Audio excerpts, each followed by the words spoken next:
বছরের শুরুতেই অ্যাপলের জয় জয়কার।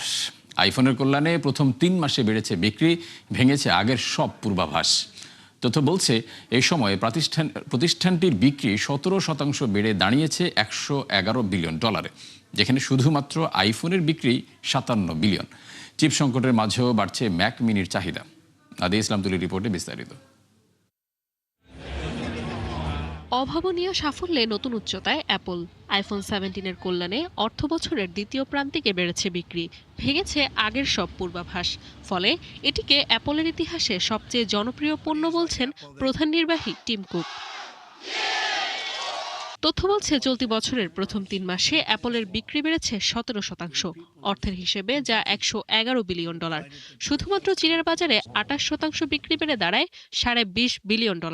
সার্বিকভাবে আইফোনের বিক্রি ২২% বেড়ে পৌঁছায় ৫৭ বিলিয়নে। এছাড়া ম্যাকের ৮.৫, আইপ্যাডের ৭ এবং গৃহস্থালী ও অন্যান্য আনুষঙ্গিক থেকে আয় হয় $৮ বিলিয়ন। বাদ যায়নি অ্যাপলের অন্যান্য ব্যবসাও। হার্ডওয়্যারের পাশাপাশি পরিষেবা খাতেও দেখা মিলেছে রেকর্ড প্রবৃদ্ধি, অর্থের হিসেবে যা প্রায় $৩১ বিলিয়ন। প্রতিষ্ঠানটির এমন রেকর্ড বিক্রিতে বেড়েছে শেয়ার প্রতি আয়ও, গেল বছরের তুলনায় বাড়ে ২২%। এত সাফল্যের পরও বেশ কিছু গুরুতর সমস্যার মুখোমুখি অ্যাপল। বর্তমান বাস্তবতায় কৃত্রিম বুদ্ধিমত্তার অতিরিক্ত চাহিদা বাড়ায় চিপের ঘাটতি দেখা দিয়েছে। ফলে আইফোন এবং ম্যাকের চাহিদা পুরোপুরি মেটানো কঠিন হয়ে পড়েছে। এমন অবস্থায় আসন্ন ঝুঁকিকে কেন্দ্র করে দাম বাড়ছে বেশ কিছু পণ্যের।